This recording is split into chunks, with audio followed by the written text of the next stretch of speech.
What's up? Real MVPs, Ricky Widmer here, and welcome to another edition of MVP Sports Live right here on either twitch.tv or YouTube. I am joined, as I always am, with my beautiful co-host, Dave Oster. Hey, everybody. Dave, how you doing today? Having a good Thursday? The weekend's almost here. I'll take it Thursday. I'm looking forward to the weekend. I got to do a little bit of tree trimming out back, Okay. but you know what? A little manual labor never hurt nobody. Did you have any flooding yesterday? I did not, thankfully. I heard you did. Yeah, we did. It was basically all over the area to where I stepped on the rug downstairs. And I was like, that's right before I went to bed. It was like squish, and I was like, I'm just gonna ignore that and go to bed. It is 2:00 in the morning. That's a tomorrow. That's a future Ricky problem. That is a future Ricky problem. You know whose problem that is? Future Ricky. Future Ricky's going to deal with that because I'm going to bed. You just told your dad to fix it. I did. He came downstairs and I was like, yo, bro, it's flooded over here. That's Peace. At 2 a.m. You're like, I'll fix it tomorrow. Dad, it's flooded over there. My mom had mentioned that. She goes, he was just upset that you didn't tell him last night. I was like, so he would have been even more angry when I woke him out of a sound sleep to say it's flooded, and then I wouldn't have got any sleep because it's literally right next to my bed. Yeah, not going to happen. So I was thinking a little bit about myself there, but you guys don't care about if my basement flooded. You say, get to the sports, guys, and before we do, quick little housekeeping. I'm still not going to get to the sports. We're going to keep going with opener. Hey. The past few videos I've been doing it quicker, 30 seconds in yesterday's edition. It's not that long.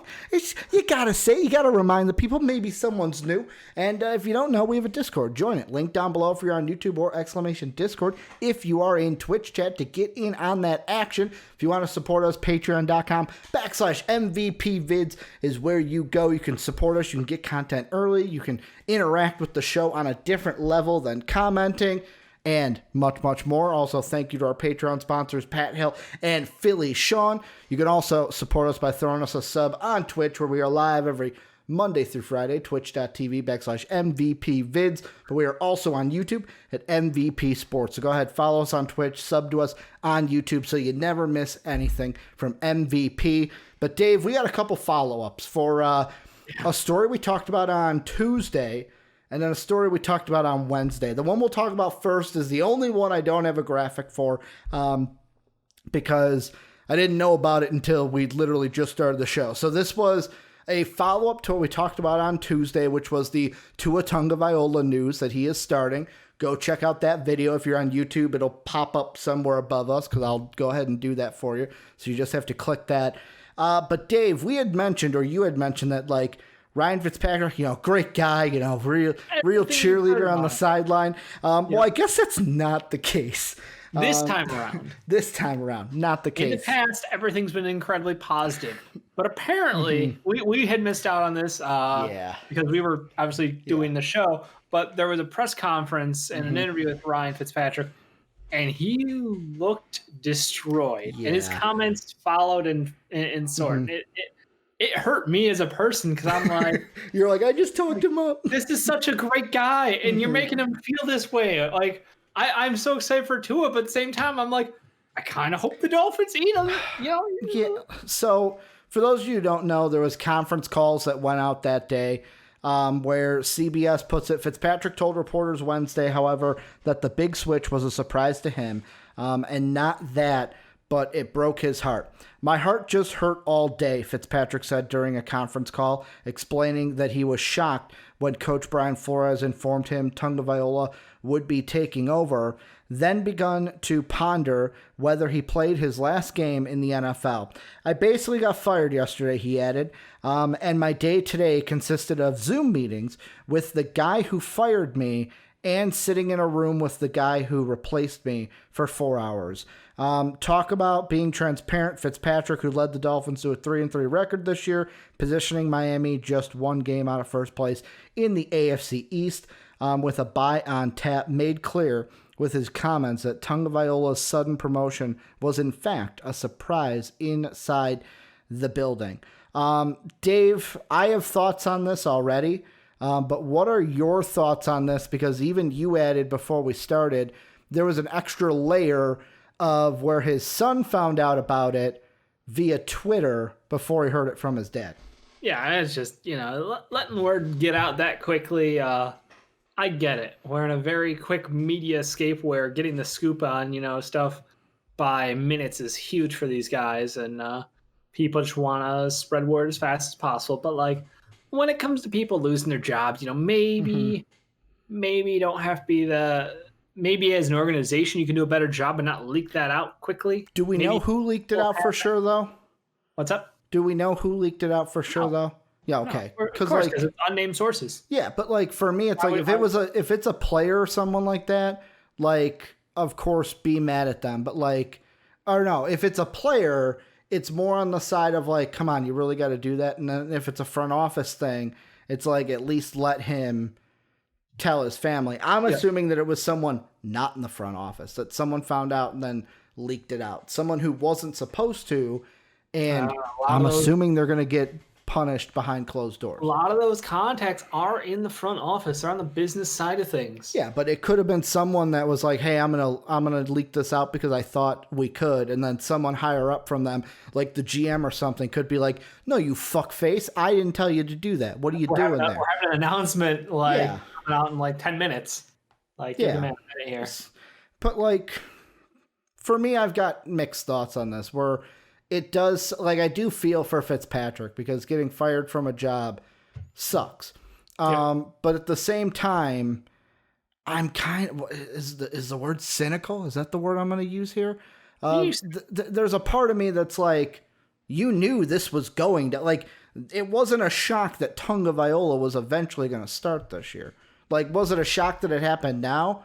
Yeah, but like, also you can blame COVID for that because, as we talked about on Tuesday, I guess the plan was to start Tua at the bye week, and the bye week just got jumped to week 7. So, of course, you could blame COVID for this. There's a part of me that's just like, we knew this was going to happen. So, like, it sucks that it happened so soon because, like they said, 3-3, 1 game out of first place. The whole thing about the not being able to tell the son, yet again, it's a shitty situation and it sucks.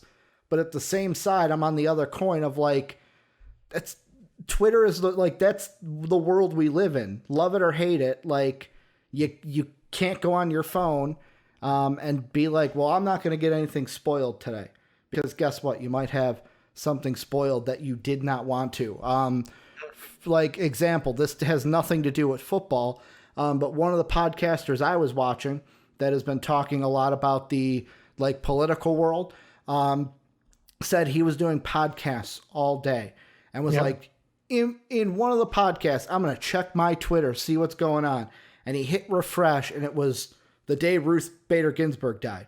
And he was like, boom, I was like frozen for the rest of that podcast. So it's like, it's one of those things where it's like, it's also an understanding like that's the world we live in with social media, love it or hate it.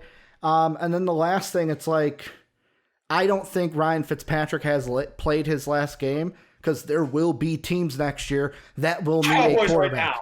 Cowboys? You're talking about if Jacksonville, if he's on the market, maybe they bring him in to compete with Gardner Minshew because maybe they don't think he is the future after this year. I think that the Cowboys are trying to get him right now. Okay. That's what it's not next year. It's a right now. It's Andy Dalton is not good enough. Ryan Fitzpatrick will sling the ball. Yeah, he could be traded this year, or I'm saying in the free agency, somebody's going to pick him up. It sure feels like he's done with that clubhouse. Well, yeah, he's done with the Dolphins. That's what I'm saying. Like now, he's done with them. Yeah. I don't know that he's going to stick around for another couple weeks. I mean, if they don't trade him, he's got to stick around the rest of the year. You can demand a trade. Yeah, but I mean, the trade deadline is week 8. So one more week? If they don't trade him, you're stuck on the team for the rest of the year. Yep. But I mean, it's the whole like he can drag his feet. He can make it as miserable as possible if he wants to. If he wants to get challenged about it, he can. I don't think he will be, but yet again, I don't know Ryan Fitzpatrick. I think he gets traded. I think he's done. I think he's done with that team. Yeah, I mean, like Eric said, Fitz was never the long-term guy for the Dolphins, anyways. But like, you feel for him. You feel like it coming out of nowhere. And it had to be fucking hella awkward to have a 4-hour conference call right after hearing that you got fired and then sitting in it like, I know me, I would be seething. I would just be looking at Tua like, I fucking hate you. Like, because that's who I am. I would just be like, fuck you. You took my job. Why should I even be here? But yet again, I'm not the same guy that we talk about, like, even with Alex Smith. Like, I'm not that kind of guy. I usually don't take the high road, Dave. I'm taking the low road each and every time. When they hit, when they hit high, we hit low. Oh, man. But when they go low, Ricky also goes low. Yeah, I go lower. But basically the Space Jam song from the Monstars. I hit him high, hit him high, hit him high. You hit him low, baby. That's where I go. Hit him low. The other follow-up, Dave, I do have a graphic for, and that's Trevor Lawrence. We talked about yesterday Roddy White's comments about Trevor Lawrence maybe staying in college another year to avoid the New York Jets. Well, today we had college football analyst Joe Klatt.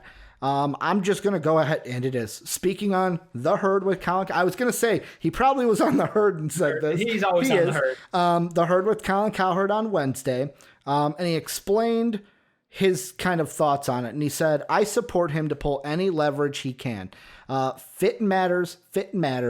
Where you're going, is there stability in the coaching staff and the front office? You can be a really good or great player, and it's really tough to overcome those things. Andrew Luck had success right away in Indianapolis because he was historically great, and that was a great organization.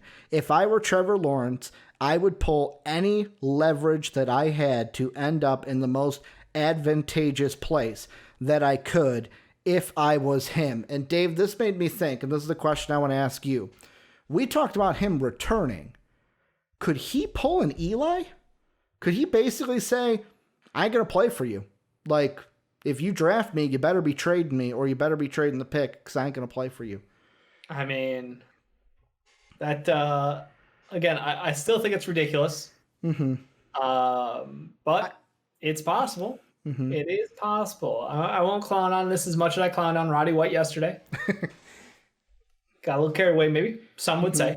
But no, it's just, yeah, he could be like, I'll refuse to play for the Jets. I'm going in the draft. I want to go get my money, but I'm not playing for this team. Yeah. And again, my argument is don't look at the product on the field today because you're going to have a new coach, a new GM, many, many, many new players on that team next year. So, but do you trust the front office to do the job?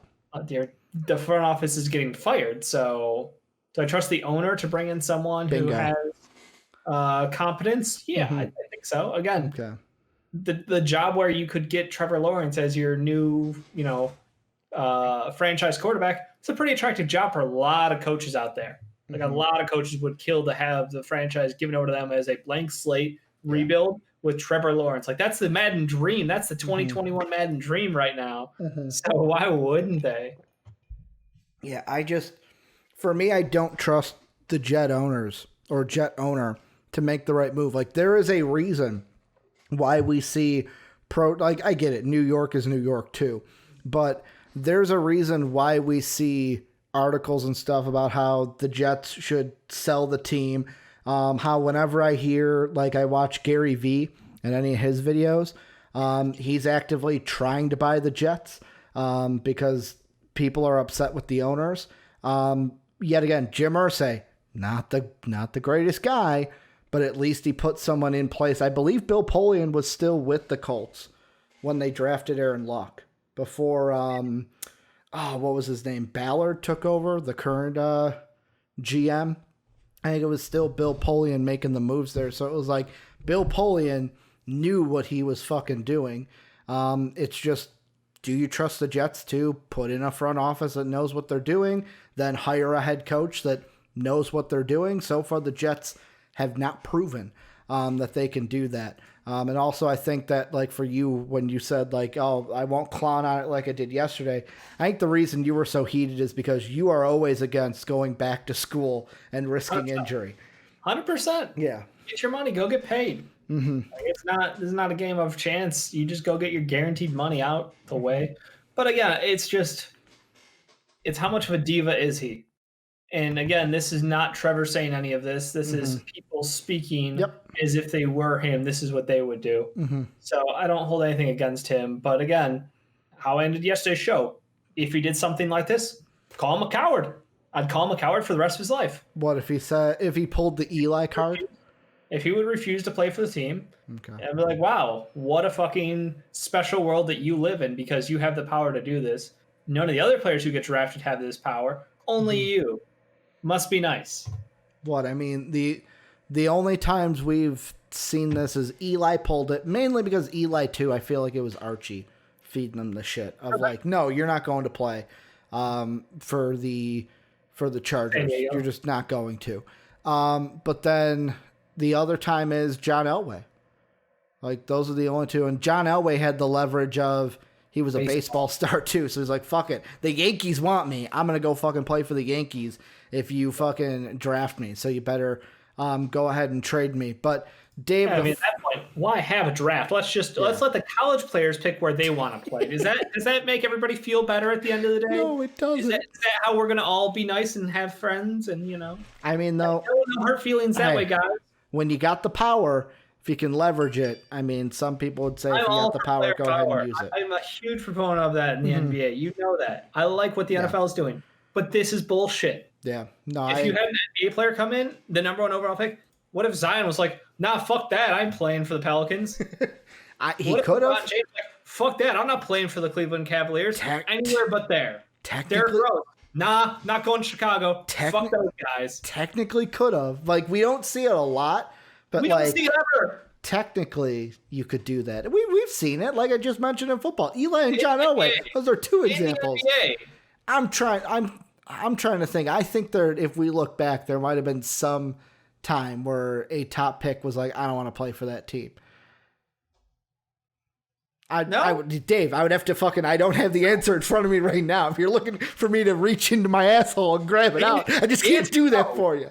I mean, we also had like Dion back in the day saying, if they draft me, they're going to have to put all that money on layaway. And they did. If the Lions did. No, because that was the Lions. And then they moved him. Yeah. And then they moved him. Mm-hmm. To where it was like, my favorite Dion quote is, I think it was the Giants wanted to interview him. And he was like, nah, I ain't interviewing with you. I'm going to be gone by your pick. I'm going to waste my time with that. Exactly. But Dave, we talked about this player earlier in the year getting traded. And guess what? He got traded again twice in a year that Yannick Ngakoue has been traded as this morning, literally around 10 o'clock this morning Central Time. The Vikings and Ravens, this is from Adam Schefter, finalized a trade to send Ngakoue to Baltimore for a 2021 third-round pick and a 2022 conditional fifth. The Vikings initially sent a 21 second and a 22 conditional fifth to the Jaguars. So basically the Vikings are trying to save face. They moved back one round. Yeah, they didn't exactly get their second back, and but hey, picks. They got their fifth back in 2022. They got a further back fifth-round pick. I mean, it's conditional. Like, the Ravens are lower than Jacksonville. You got a point there. And maybe next year the Vikings are better. Wouldn't count on that with how this team has looked this year. But Dave, I have so many thoughts about what this means for the Vikings. I'm going to ask you first, though. Sure. What does this mean for the Ravens? That's the most important part because an already good defense gets better. Good move. You're not going to find a better pass rusher than Yannick Ngakoue in the second or fifth round right now. Like it's huge. He started off the year red hot. He's got 5 sacks. I think 2 forced fumbles. Like he has dumb numbers. He's been highly effective on what is a trash, absolutely dumpster team up there in Minnesota. I'm just trying to twist that screwdriver in just a little bit deeper. Dave, it doesn't hurt because you're right. And yeah, no, I've it's accepted huge for this Ravens team. They add another pass rusher. Their defense is fantastic. They've got great guys on that line. They've got a great secondary. Like, they're putting it all together. That offense is really the big question mark, which is, I think I heard Des Bryant and maybe now Antonio Brown running. So Antonio Brown, we're going to talk about him later. The Ravens will probably be a team interested in him. And then Des Bryant also. Des, I thought the news I heard on him, though, was if they sign him, they're going to put him on the practice squad first. Kind of what the Saints did. Put him on the practice squad, see what he does, and then call him up if it's like, okay, you're good to go. Like the Ravens, this is simple. You just got better. And this is a team that needs everything that they can do. Like Dave, you're right. He has 2 forced fumbles this year, already 5 sacks in 6 games, almost a sack a game. And you need to give Lamar Jackson any help you can. And especially when you're probably going to have to go up against Ryan Tannehill or Patrick Mahomes or both in the playoffs. With their offense, like how do they win games? Brute force run game. That's what they need to get back to. That was their bread and butter. When they do all these double handoffs, the delays, like it feels like they're just getting over whatever. Like you getting have too a couple on that offense. Use them. Open up the passing game, which opens up the run game. Use the run game to open the pass game. Use the play action like crazy. Use raw, like get better on offense is their answer. They have to fix their offense. They're a very good team, but clearly they are stumped by a couple guys who already have that cheat sheet how to beat the Ravens. Yeah. Because, Dave, for me on the Vikings side, because if you're new to MVP, I am a Vikings fan, I tweeted out my thoughts as this trade happened. And, Dave, it was just 2 simple hashtags that I put. Number 1, tank for Trevor. Number 2, beat the Jets. That's my goal now. Like, Danielle Hunter out for the rest of the year. He's going to have surgery. We traded Ngakoue away. Kirk Cousins can S a D because he sucks this year, and I want him off this team as quick as possible. Dalvin Cook, you know what? Just rest that groin, man. Don't even come back. We don't need you. Madison, you take the season off too. Should Cook demand a trade? No, don't demand a trade. Just rest the groin. We're going to be better eventually. Man. You're not playing a shithole team. Get the fuck out of town. No, we're gonna be good after we get Trevor Lawrence. This year needs to turn into the tank for Trevor. That's what it's got to turn into. You can't lose a game you've already won. No, but you got one more win than the Jets will have this season. Will the Jets go 0-16? That's the question. Like that's it. Like I think let's see, strength of schedule. Ooh, Dave.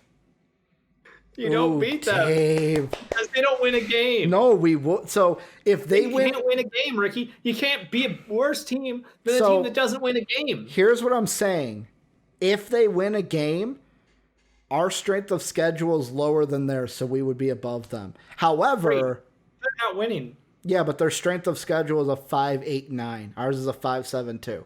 Is that for the full year, or is that up to this point? Up to this point. Because it changes as the season goes. Yeah, but I mean up to this point right now. I can just go off of what is upon me. We got to lose to us a couple times. Got to lose to a couple of teams. Man, the better you do, the higher our strength of schedule goes, which is not good. So you guys got to do really good, and then the Lions just got to lose all their games. But the only problem is if the Jets win, Washington's strength of schedule is god awful. They'd be the number 1 pick by far. And then also the Giants would have a strength. Giants and Falcons have a strength of schedule lower than he's ours. Staying in the East. You ain't getting. He's not leaving that East Coast fucking area right there. There's even a part of me that's like, should we tank for Justin Fields even? Like, get the number 2 pick, tank for Fields, or here's what I would rather do, Dave. Play this season out however you want. Just play it out however you want. Next year, tank for Shane Radier. The quarterback out of Oklahoma, because I know right now everyone's like, oh, they're 2-2, but he's having fucking phenomenal. Like the only bad game he's had is the Kansas State game. Yeah, he's a kid that's going to be in the Heisman running this year. Could win the Heisman next year. He's probably going to be the top quarterback in next year's draft, depending on how what's his name? Is it Sean Howell or Sam Howell, the quarterback at UNC, playing for Mac Brown? 6 years for the next Manning, you know. Get a little Manning out there. Archie Jr. Archie Jr., the nephew of Peyton and Eli. Don't mention that he's the son of the third Manning brother. That's not important. But yeah, the Ravens get better. The Vikings, it's good you got a 3rd round pick back, but let's just tank for a quarterback. Like Kirk Cousins needs to be off this team as quickly. Glad you extended that contract. No, apparently there was an article I read that Mike Zimmer, back when they were in the running for Kirk, didn't want Kirk. He didn't want the Vikings to sign a free agent quarterback. He didn't want it because he wanted the team, like, basically he wanted it like it was. And if they suck, draft a quarterback because he's never had his quarterback. He's never had if you guys had gone instead of re-signing him to a long-term deal, if you guys were like, we'll just take Teddy back. I would love that, Dave. I would love Teddy Bridgewater back on the Vikings because, I'm a Bridgewater fan. But yeah, it's... So I'm just depressed as a Vikings fan. Cousins is toast. Yeah. The question is, how do you get rid of that money? Like, I wonder how much of that is guaranteed. I wonder, what the out would look like next year, or are you guys trying to end up moving him to another team? That's a big contract to move. Yes, Google. I wanted Kurt Heinrich spot rack. Now they know you. They know your style. Captain Kirk. I put Kirk spot rack, and they gave me Kurt Heinrich. Ask Ron Rivera if he wants Kirk Cousins back in Washington. Let's see. He wants Kirk Cousins back in Washington. The guaranteed is, 66 million guaranteed. Yeah, it's all guaranteed. Oof. Yeah, he signed 66, and it's all guaranteed. Yeah, I know. I heard bad fucking deal. Was Matt Ryan on the move? Julio Jones on the move? All this stuff. It's like Matt Ryan's fucking hit for next year is $40 million. Mm-hmm. No one wants to pay that. Yeah. Well, you know what? Speaking of that, we'll do them a little out of order then. You bring up Matt Ryan and Julio. Yep.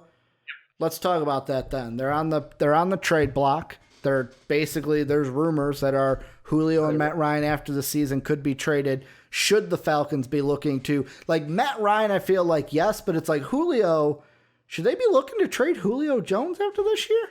No, you don't trade Julio Jones. You don't trade that. I mean, Matt Ryan, sure. Julio Jones has still got years left of like insane productivity. I'm not trading that. Like he is the like ultimate wide receiver build. You just wish he was a little healthier. Mm-hmm. But for what he is, he's fantastic. Keep him out there on that team. He's the perfect guy to have. Matt Ryan, I don't know who's going to pay $40 million for Matt Ryan next year. That's the problem. Mm-hmm. Like, I don't know what team in their right mind will give that kind of money. And again, Matt Ryan was an MVP in this league. Matt Ryan has a lot of passing accolades, but can he do it on a consistent basis? I don't think so. I think he's hit that Phillip Rivers point in his career where he's found the ravine. You mentioned Phillip Rivers, and that was a team that I thought about where it's like, if the Colts, let's say the Phillip Rivers experiment ends and it doesn't pay off dividends this year, what do the Colts do? Do they go to free agency to try to find their guy, or do they go and like free agency would be like a Ryan Fitzpatrick kind of guy, or do they go, hey, or Dak? Well, Dak is probably going to get franchise tagged again. But like, do they go and trade for a Matt Ryan, and what would they have to give up for a Matt? Like, that's even the thing. What's his value with how old he is? Yeah, the problem is he's old, but he's not like decrepit. Tom Brady. Yeah, he's only 35, right? Mm-hmm. I think so. Here, let me look it up. Like he's younger than Aaron Rodgers is. Rodgers we expect to play for another 3 years, and he's elite still. Yeah, he's got to play for the Bears, right? Maybe he's got to come play for the Bears. Matt Ryan is 35. Okay, so 35. He's not that old. Mm-hmm. He's got 3 years left in him, at least at a decent level. So, I mean, I still don't. I can't see how it's positive for anyone to trade for $40 million. Matt Ryan. Now, if the Falcons eat his contract and let him go, that'd be different, but they'd be idiots to do that because he's better than whatever they can get right now. Yeah, there's, like I've said before, after next season, there's a potential out where they would eat a $26.5 million dead cap hit. Yeah, that ain't worth it. Basically, Matt Ryan to me doesn't become tradable until the last year of his contract, and that's not just because of he's on the last year of its contract. It's because his cap hit or his dead cap hit is $8.6 million.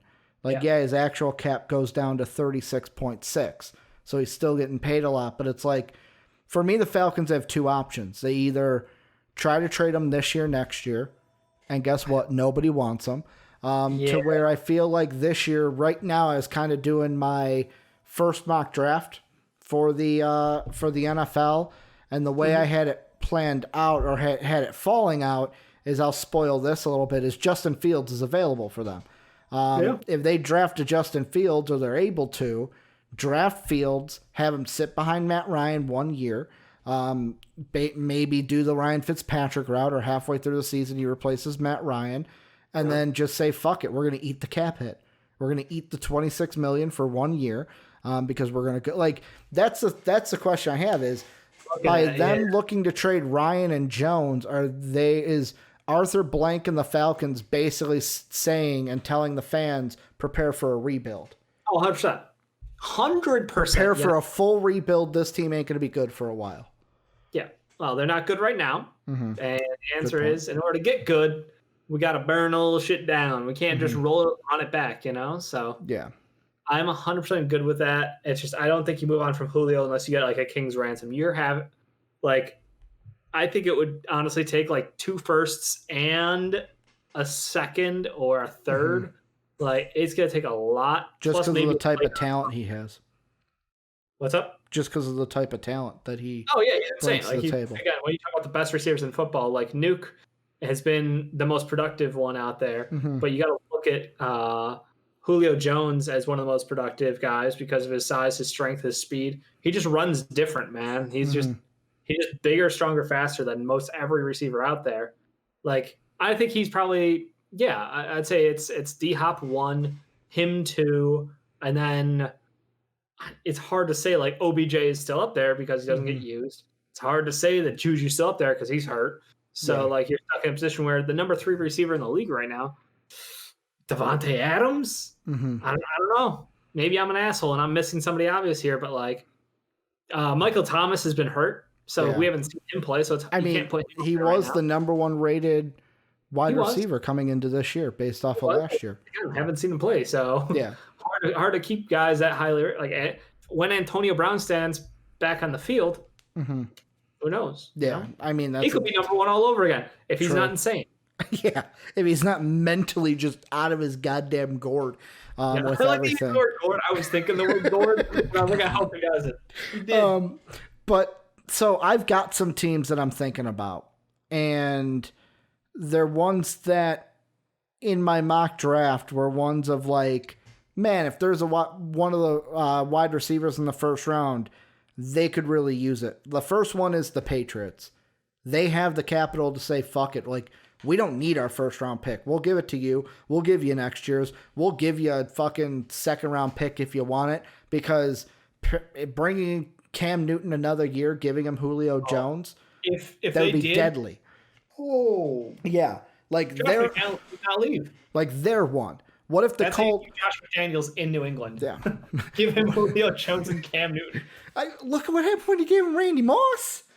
I mean, Moss this, Moss that. Moss I mean, this, he Moss did have that. Tom. He did have Tom Brady as his quarterback. But I mean, the other team is the Colts. They're kind of on the outside to me because what are they going to do at Phillip? And then the other one. No, they need to get a quarterback in the draft. That's my opinion. I don't think that they. But are they going to be able to be in a position to get him? Because, like, it's either then Trey Lance or they get like a Kyle Trask in the second round or something. Yeah, I think a Trey Lance would work out really well for them. That team's defense is so good, and that's why they went after Philip Rivers. And that's why I think this is the year where it's like it's make or break. If Phil can't get them to the playoffs and competing, he's out, and they're on a young QB again. If he gets them there, but comes up with a pick 6, like if he Favre ends his career, then like I look at Matt Ryan, I'm like, well, maybe that guy's still got a couple more years of run on his tires. Yeah, we know offensively he's gifted, like he can make all the throws we need him to. He just got stuck in like coordinator hell down there after our boy Shanahan left. Yeah, so I could see them making that move depending on how this year finishes. The last team, do the Packers go bold? Do they say, fuck it, give up this year's first, next year's first?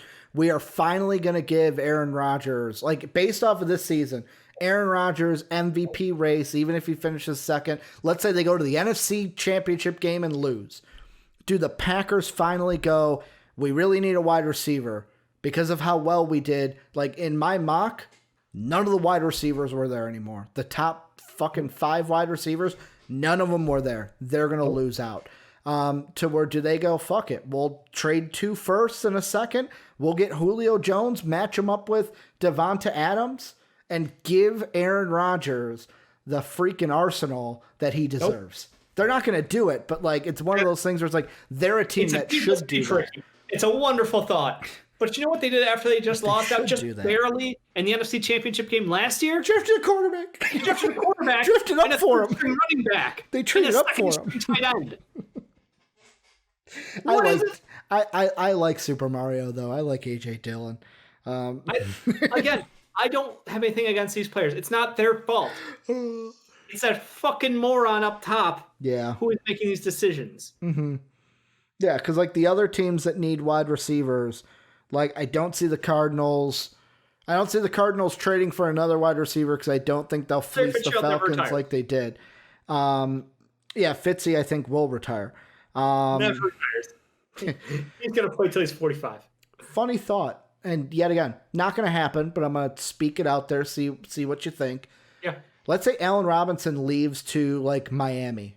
Yeah. Do the Bears look at their pick at 29 and go, we need somebody for Nick Foles to throw to? Would love to.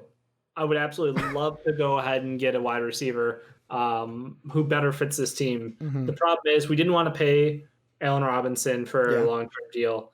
What's different? That's my question is like, is he undervalued to the Bears organization because we haven't had a quarterback consistently there to throw to him? Or is he undervalued because we don't think he's worth it, like as a talent? And that's the question that needs to be answered because if we don't think he's worth it as a talent, then I understand. I don't agree, but I understand moving on. And going after a big name like Julio would be amazing. Trying to land that with a handful of picks. We've made a big splashy deal on the defense to get Mac here. We can make a splashy deal on the offense now that we think Nick Foles is our guy going forward. I'm totally cool with that. I was going to say something else. And I totally forgot what I was going to say. Oh, the only other thing I could think of is like, do the Dolphins go big and they go, hey, you know what? With that Texan pick we got, we're going to take like a Jamar Chase. And then with our pick, we'll trade that next year's pick and whatever other pick you want. Bring in Julio Jones. Give Tua, or not a Jamar Chase. I'm thinking of Waddle from Alabama. Basically pair Tua up with his number 1 wide receiver from last year. Then bring in Julio Jones, and then you also have Devonta Parker, who's not garbage. Don't they still have God, who else they have down there? What was the other wide receiver? It was Parker and I don't think they have who you're talking about, but I'll look it up. Okay. Let's see. Their wide receivers on their depth chart. They have Gesicki at tight end. Yep. Parker, who else? So they got Parker, Preston Williams, who's in his second year. Yeah, Isaiah Ford, Jakeem Grant, Malcolm Perry, Mac Hollins, and then Lynn Bowden Jr. No, those are the wide receivers. Didn't they draft somebody? Yeah, Preston Wilson was 2019. Williams. Wait, what's his last name? Williams. Yeah. You keep changing his fucking last name on me. Williams. Preston Williams. Thank you. So I don't see them doing that. I mean, I would love it because Tua gets more weapons and why not? But that Dolphins team, I think they need some offensive line help still. I like some of their skill positions, but one wide receiver. They don't need to get both. They don't need to go from nothing to riches here, Ricky. You don't go get that comfort wide receiver from Bama. I love and then add Julio next to that. I love fantasy booking that way. It screams of the Cleveland Browns. Yeah. Address the needs. Yeah, I mean wide receiver is a need for them. That's why I think it's a need, but you don't have to go out there and get 3 of them. Like that's what I'm saying. Just 2 of them. 2. Again, you don't need to get 2 of them. You can spend that on shit you actually need. Don't be the Browns. That's my answer. Don't be the Browns. Last thing I want to ask you about the Falcons. It's your good buddy Roddy White had something to say, Dave. You know how much you love Roddy White comments. Is this a Roddy White show now? So basically, while he was on the big lead, the other thing they talked about was the Falcons, right? You want to know who he thinks would be the right coach for the Atlanta Falcons? Who? Mike Tomlin. Which in my thought is, what thought does he think that Mike Tomlin is either going to leave or get fired from the Steelers? I mean, he would do a great job. but he's not going anywhere. He's not going to be available. He's not. Like, that's like saying, who'd be a great coach? Bill Belichick. Yeah, He'd fix that team. Bill Belichick would have been the greatest guy. The greatest. It's just dumb. Why is he so dumb, Ricky? I don't know. I had to say it because I knew that you were going to have that reaction, especially after yesterday's comments. Let's say something ignorant here. How many concussions has he had? I don't know. Are we looking at CTE already on Roddy White? I don't know. Is that what's going on? I don't know if he's had any concussions. He's probably had concussions. He's had concussions. He's a football player. They've all had. Yeah, he played football, and he played wide receiver back when the rules weren't so strict on that going over the middle shit. Good point.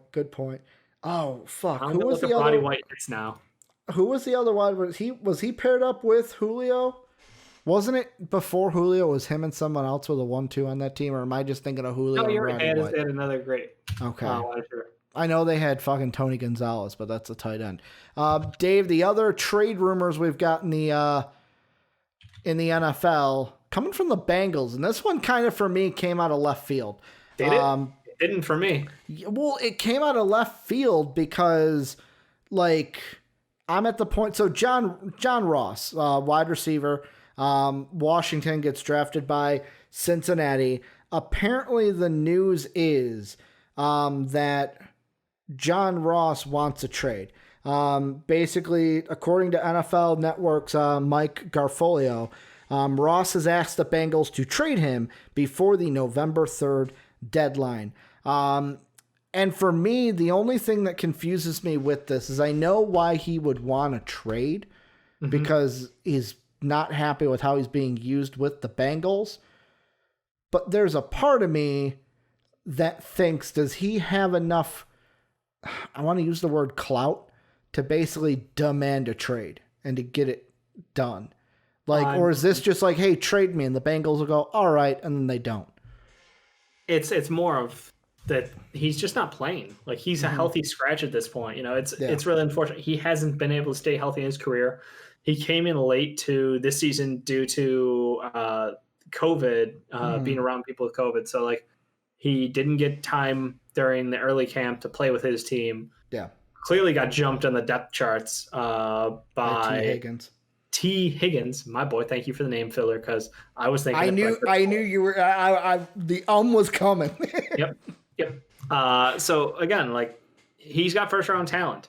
He hasn't been healthy his whole career. He has never gotten in sync in that offense. And he's healthy scratch. He can demand a trade. They should probably trade him if anybody wants him. If not, he's probably going to get released at the end of the year, though. That's the thing. He is not wanted by the Bengals team. They don't care for him.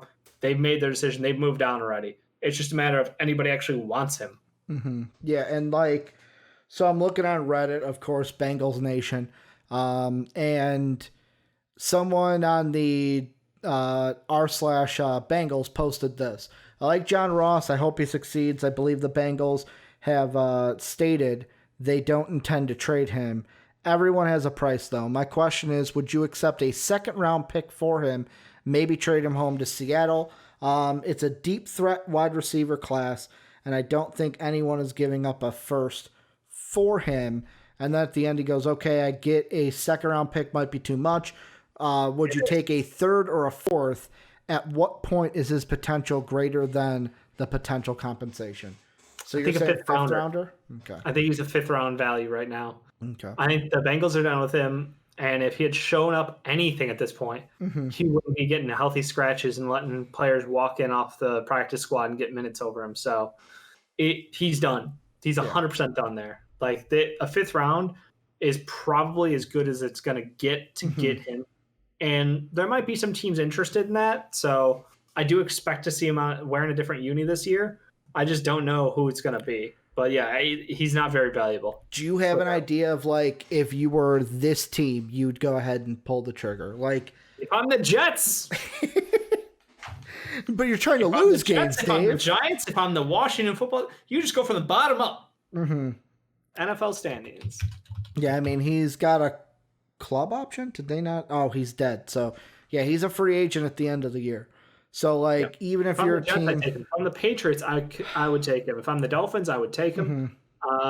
Chargers, sure, why not? Broncos, I think are good, actually. I like their set of wide receivers right now. Raiders are good. Chiefs are good.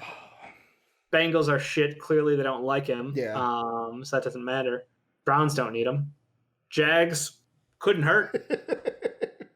Texans. We talk about a team that needs receivers. Texans. Mm-hmm. But they got Brandon Cooks. So Brandon Cooks kind of makes John Ross invalid. Here's my only problem with it, though. Yep. Is if you're certain teams, does the fact that he's a UFA at the end of the year scare you? Or basically where it's like, I ain't going to give up a draft pick for someone who might be here 1 year. Where that's true. Where if I'm to me, it's like playoff teams. If I'm the Chiefs, if I'm the Packers, if I'm the Patriots, if I'm the Colts, if I am somebody who it's like, I'm going to be a playoff team, but I need somebody to help me be a deep ball threat and add to my wide receivers. Like, those are the teams that I think that it would be safe to, if you say like a fifth, yeah, sure, let's throw a fifth for him, see what he does, helps us in a playoff run. Because, like, the Colts aren't getting what they thought they'd get out of Phillip Rivers and T.Y. Hilton, to where there's now talks in the Colts of not just what's going to happen with Rivers in the offseason, but what's going to happen with T.Y. Hilton in the offseason, because he's an unrestricted free agent as well. You've got the Packers, who it's really Devonta Adams, and then Aaron Rodgers makes everyone else better because he's Aaron fucking Rodgers. The Seahawks, I know that post on Reddit said, oh, send them home. It's like the Seahawks are looking for like an AB type player. They're not looking for John Ross. Yeah. They want someone who's going to change the game, not just be a like if they traded for John Ross, it'd be like, great, you got the same person in Tyler Lockett and John Ross. That's how I would see that. Where AB is like a super so much better than him, but yeah. Yeah. I like that other side of the thought because of his contract. That is a good way to look at it. Mm-hmm. I think the Patriots, again, if they don't get a shot at a Julio Jones, it can't hurt to go for John Ross. They suck at drafting for the most part. So, like, offensive talent-wise, they've not been great. That's one of Bill Belichick's. Do they suck at drafting, or do they go on straight potential to where it's like they miss so much because they're drafting on the, like, hey, this guy, if he hits, will be great, but he probably won't? I don't know. It's Bill Belichick, man. I can't read through his shenanigans. Like, his dog made a couple picks, the peanut M&Ms. Like, who knows? Who knows what he's doing this year? Also, if you're looking for a football coach, Orange Cassidy from AEW seems to he's got the right moves down, using the Belichickian lines of we're looking forward to Cincinnati next week. Yep. Dave, let's move on to a segment we love to do here, though, and that is Wet Boys, the dampest of dudes, the soggiest of shooters, the moistest of men, and obviously sometimes the mistiest of misses. If you're new to this, these are our players of the week for the just previous day. So for today, it's anybody who popped off in the baseball. For the previous day. Yeah, I fucked up today. Usually it's players of the day. Usually we have Dave as a wet boy, I have a wet boy, and the patrons have a wet boy. But as we get to these days where there's not many games, there's less and less wet boys. One game. There's one game. And the patrons didn't vote today. They were like, fuck that World Series game. That didn't happen. You got my back, patrons. To where... I have a wet boy. Don't worry, MLB. I got you back. I don't know if it's preloaded. I'm going to pray it is. It's probably not. And it's not. It's not Clayton Kershaw. He did not pitch yesterday because the Rays won. It is Brandon Lowe. Brandon Lowe had a fucking dank game. 2 home runs, 3 RBIs, 2 runs. Fucking crushed the ball as the Rays fucking got a win and tied it up 1-1. So, yeah, got to throw it out to Brandon Lowe. And the Tampa Bay Rays tying it up, making it a series, so it's not going to be a sweep. So now if the question I asked you, Dave, yesterday with the Clayton Kershaw, looks like Kershaw's got his answer. The Dodgers win the next 2. Kershaw gets to get on the bump to try to win a World Series. But like you said, why not go to Game 7 at that point? Yeah, I mean, fuck it. Just go all the way to 7. Don't care about Game 5 winners. That's not epic. Game 7 is where it's at. Yeah, but those are our short wet boys for today. Brandon Lowe, congratulations on that. And then Dave, we got some UFC this weekend.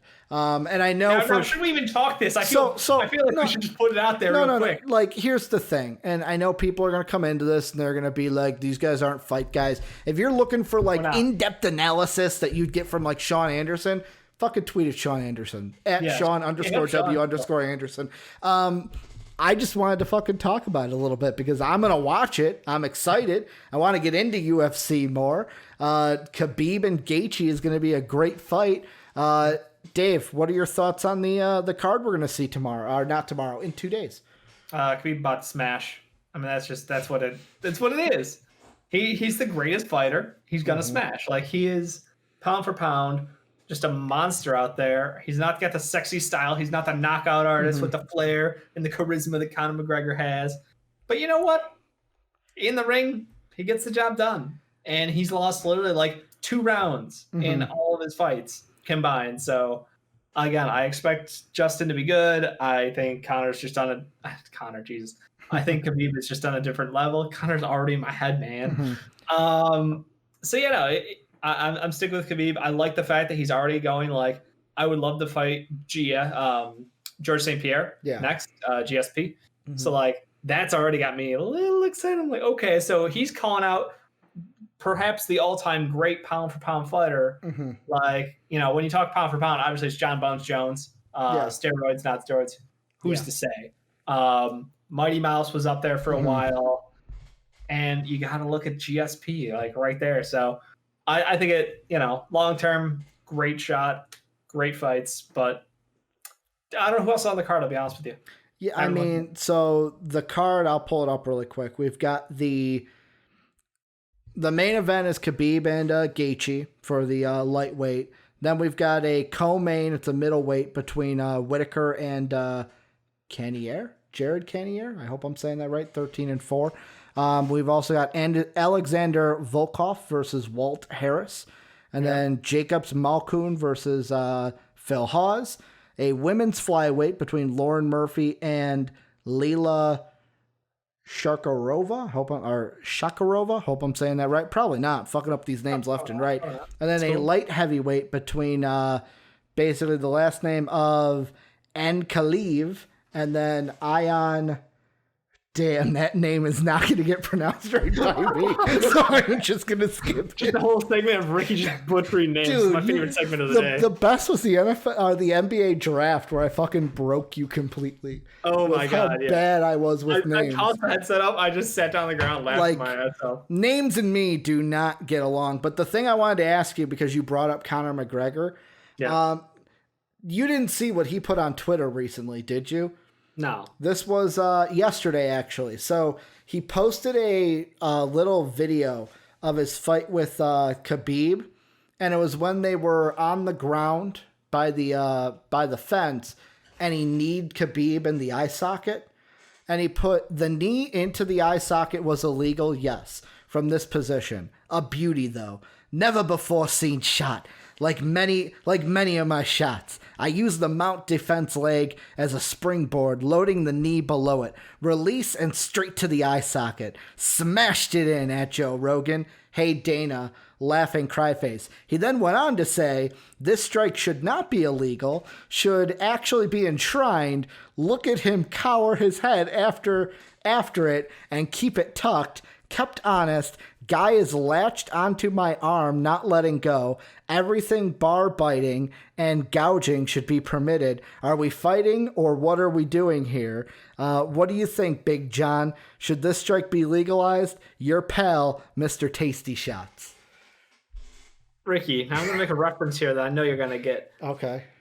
He is exactly who Hunter Hearst Helmsley is in Wrestling's Not Real.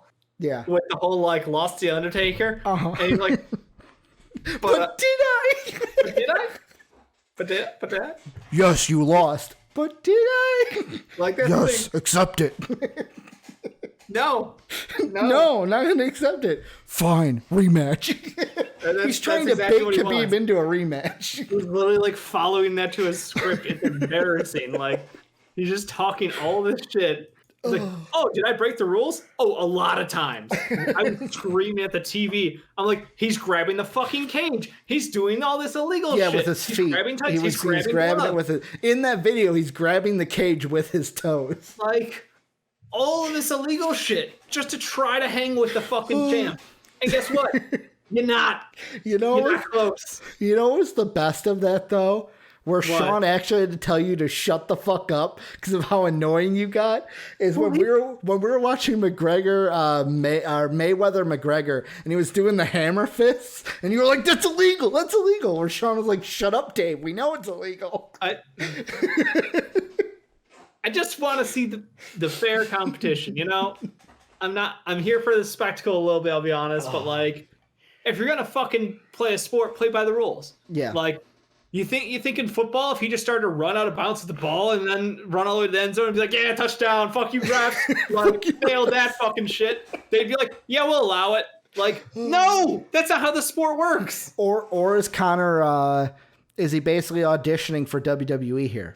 Oh, he's going to be huge in WWE at some point. I don't know when that time is. He's not ready yet, but when he does, Vince McMahon is going to have to pay him about Brock Lesnar plus $1. Yeah, but him on the mic, though, is going to be fucking butter. It'll be amazing. He's just got to watch his language a little bit on primetime TV. Yeah. Last thing I want to ask you about UFC. It ain't going to happen, but this is a what if. What's the reaction if Gaethje wins? Like, is it a huge pop to where it's like, is it basically... Probably not, I'll be honest. So, okay. Like, this is, to me, it's like, is Khabib that much of a favorite to where it's like if Gaethje won this, people would be like stunned and shocked, and it would like completely like rock the UFC world? I mean, Justin's beaten a lot of good fighters on his way up, and that's one of the big knocks that Khabib has against him is everybody's like, well, he beat guys post prime basically on his way up, so his not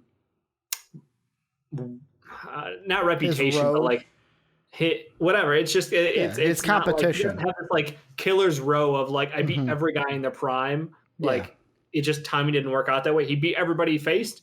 That's all you can do. You know, you fight who's on the schedule, kind of a thing. So nothing against him, but Justin's beat a lot of good guys. No complaints there. So if he wins out, it'd be crazy. I think a huge upset. But Khabib also hasn't been able to fight in how long? Like it's been what, a year and a half? How long has it been since his last fight? Now let me pull up his match history. So it's kind of like, well, it's been a long time since the last fight. His father passed away. All this shit's happened. Like, you know, obviously, Conor being an asshole on that one too. Well, yeah, that's what Conor is. His last fight was on September 7th of 2019. UFC 242.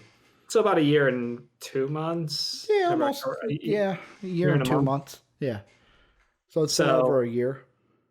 Yeah, I mean the whole point is like, look, there'll be plenty of excuses if he loses. It depends how he loses, though. If he loses clean and it's just a knockout, it'd be kind of insane. It'd be an insane moment. If he taps, even more crazy. If it goes to a judge decision, it'll be bullshit left and right because everybody hates judges. Yeah. So I mean, and I know which way it falls. Could he go the distance? Yeah. I mean, out of the three championship fights he's had, the first one where he won the title on April 7th of 2018, that went to a unanimous decision. The Conor one was a submission neck crank, and then the one against Poirier, Dustin, who McGregor's going to fight, and his next fight, Khabib submitted him as well with a rear naked choke. Yeah, so it's been 2 submissions for the last. He gets him on the ground and he pounds. Yeah, that's what he does. Khabib smash. And then moving on, Dave. Really, people might be wondering, guys, why are you talking about this on a Thursday? The reason why I brought this up today is Dave will not be here tomorrow. So I want to get your thoughts on that because you're not going to be here tomorrow on Friday's show. And Dave, the very last thing we're talking about, you mentioned it earlier, Antonio Brown. Seahawks are one of the teams that want him, Dave, but I'm just going to basically ask the question, who should want Antonio Brown? Talent-wise, yes, he's very good. But do you think all the marbles are there for him to actually play football? I mean, it's Seahawks, Ravens, Bucks.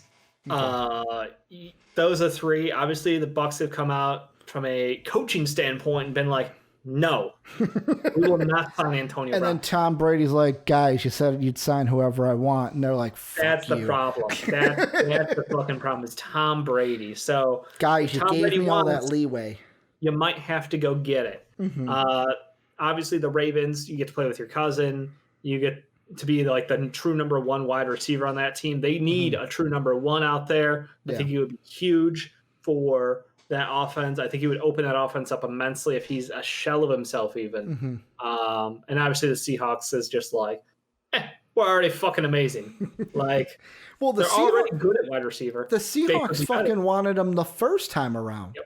Correct. When he was, because I remember, I'm going to look it up on our YouTube page. And I apologize on screen. I'm probably going to get fucking very blasty white on my face because YouTube basically is a white background.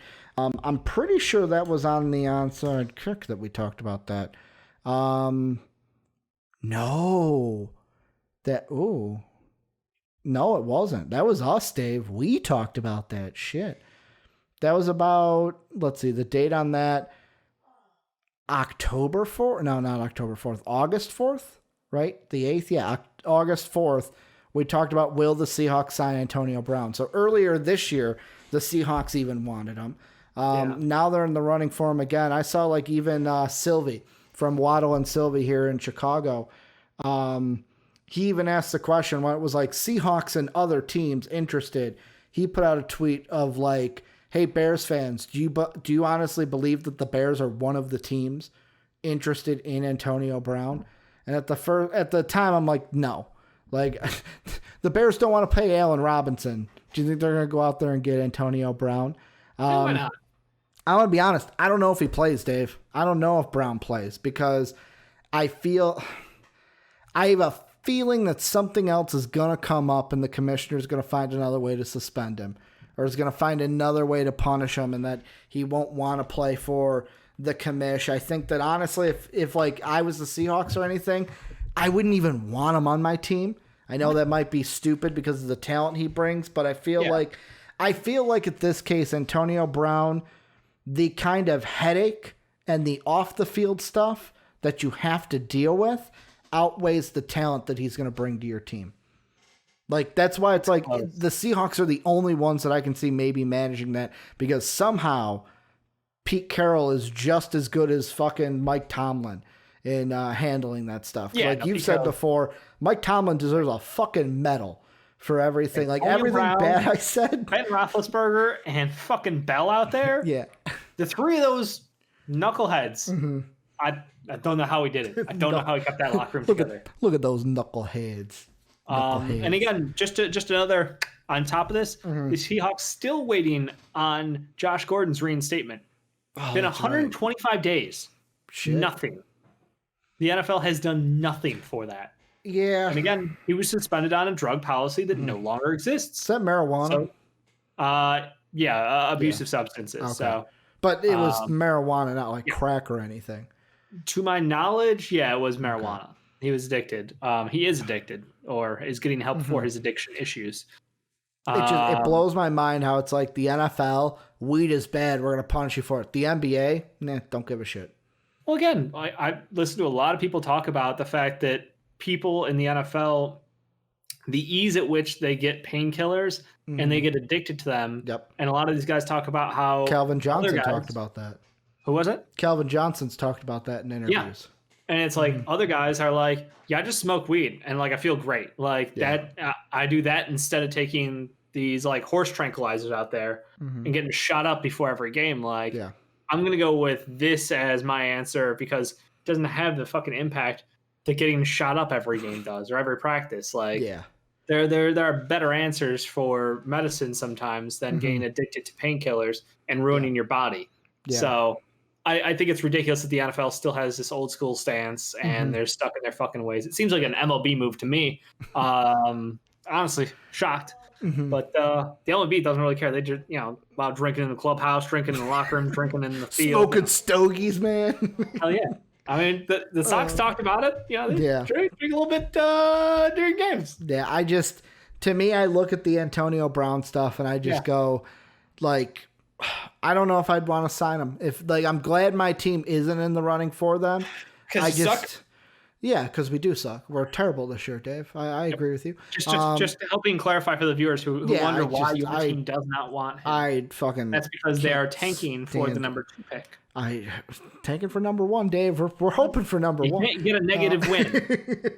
We can hope the Jets you can't lose so bad that your win doesn't even count. Can we hope the Jets stumble into 2 wins? Like, can they walk ass backwards into 2 wins? 1 win is possible. 2 is asking for a miracle, sir. I don't know, Dave. Like, they might be able to do it. Who? Look at their schedule and tell me who. If they signed Antonio Brown, they still couldn't win a game. Antonio Brown goes to the Jets. Is that what you're saying, Dave? Live here on the podcast? Make him a player coach. A player coach. That's how stable that team is. Here, let's see. Where's the Jets? They're playing Buffalo this week. That's a loss. That's a loss. That's a loss and a half. Let's see. Buffalo's a loss. KC's a loss. New England's a loss. Chargers are a loss. Miami with Tua? That's a loss. The Raiders, the Seahawks, the Rams. I mean, maybe the Browns at the end of the season. Maybe the Browns, but the Browns beat up on mediocre teams. They just can't beat the good teams. True. Your fucking son's going fucking crazy over there. I got Kanye on the second screen, and I was like, all these colors on Dave's face, like shining. But like maybe the Browns, but the Browns will probably beat them. And then maybe the Patriots at the end because they rest guys for the play. I don't know. Maybe they aren't going to rest guys for the playoffs. They're trying to make the playoffs still. The Patriots by week 17? Oh, you think okay? I thought they'd have like a playoff spot locked up. Remember that point where I'm like, they're not a good team. They're not a good team. Yeah, fuck it. Like the Jets. All I can hope is that they lose. You guys let us know what you guys think, though. That's going to do it for MVP Sports Live right here on Twitch.tv and YouTube, MVP Sports. Remember, join the Discord, link down below, our ! Discord into Twitch chat, patreon.com/MVP vids is how you go and support us. You can also throw us a sub on Twitch, where we are live each and every Monday through Friday, twitch.tv/MVP vids. Like I said, we're on YouTube, MVP Sports. Dave is off tomorrow. Dave, enjoy your Friday. Your picks will still be in for this weekend. Don't know who I'm going to have with me. It's going to be a surprise. Maybe I'm by myself. Who knows? What? What's the game tonight again? Oh, Giants-Eagles. Who you got? It feels like a trap game. Like the Giants should win, but they just choke in prime time. Push. And the Eagles suck. I'll take the Eagles. I don't like it. I don't like the game at all. I really don't. Yeah, I would stay away if I'm gambling. I'm going to go with the Eagles just so I don't lose a pick on you. Like, that's where I'm at, to where it's like I want to pick the Giants to be right. So do I want to pick the Giants too. But fuck it. Like, whoever Dave goes with, that's who I'm going with, because I can't lose another game and be behind him. And this is a game where I don't think any of them deserve the win. I think it's a tie at the end. The fucking Eagles get their second tie, which equals 1 win for 2 games. But yeah, Eagles win, but I'm hoping for the tie in this one. But for the Giants win. I picked the Eagles, though. Okay. That's going to do it for us. We'll be back. Well, I'll be back tomorrow with a random host. And as always, have a good day, everybody.